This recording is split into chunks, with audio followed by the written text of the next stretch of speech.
In May 1965, the first Australian troops bound for war in Vietnam left Sydney.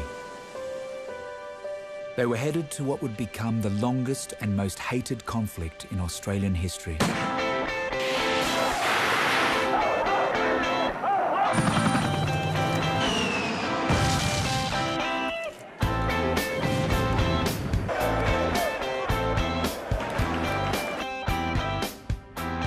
The Vietnam War not only tested Australia's soldiers, it stretched Australia's friendship with America to breaking point. We did it our own way. We didn't do it the American way. It's what they didn't tell us that became important. Because anywhere the Americans went, shit followed. Well, I just don't think that Australia could have a better friend. It was cynical and in the long term disastrous. And Australians will go all the way, as Americans will go all the way. The Vietnam War was the first test of our alliance with America. It was just what Prime Minister Menzies wanted to hear. Sarong handpicked his best jungle warriors, the Dirty 30, to create the Australian Army training team in Vietnam, known simply as the Team. In August 1962, the team touched down in Saigon. Not only was South Vietnam infiltrated by communist insurgents, the people were in the grip of the corrupt and tyrannical president Ngo Dinh Diem.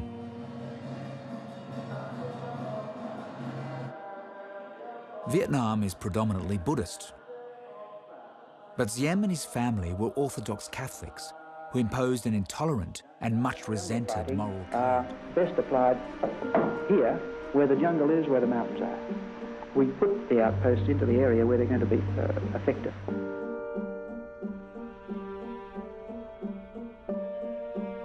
As the Vietnam War escalated, this area in the Central Highlands played a hugely important strategic role.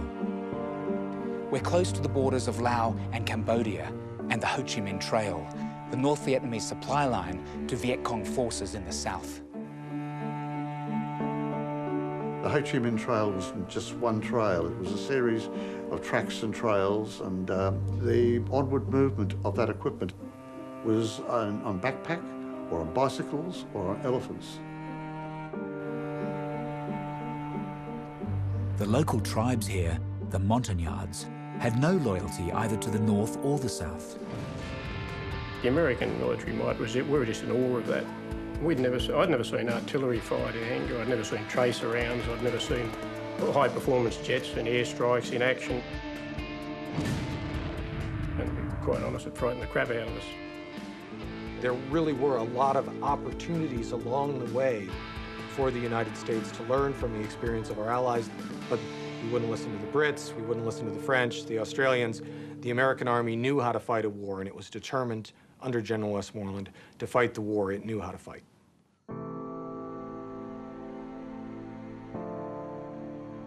The Iron Triangle was a 300-square-kilometre area just north of Saigon that seethed with elusive enemy troops.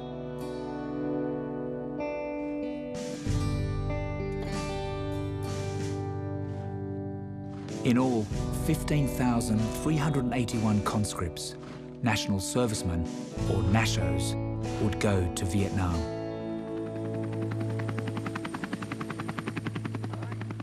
The first conscripts helped build the Aussie base at Nui Dat, and then got on with the job of taking control of the province.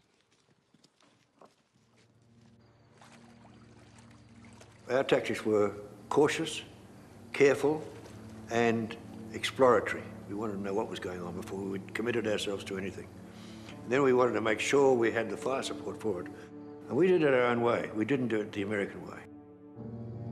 Tức là đánh với quân đội Úc thì mang tính chất lì lợm hơn. Họ có thể áp dụng vào chiến thuật của hiện đại. Mounds of bodies, and they would simply crawl over the bodies of their mates and keep on coming. When all seemed lost, the troops radioed back to base to shoot artillery shells on their own position, hoping they could move before the shell fire hit.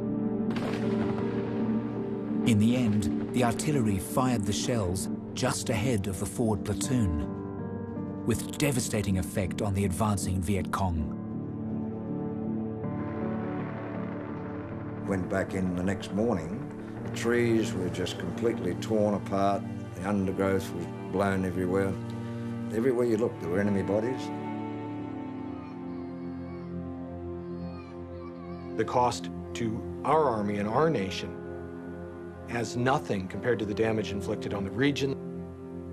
The fall of South Vietnam, the boat people, the extraordinary suffering that resulted from a failure to learn the lessons of counterinsurgency rapidly enough in Vietnam.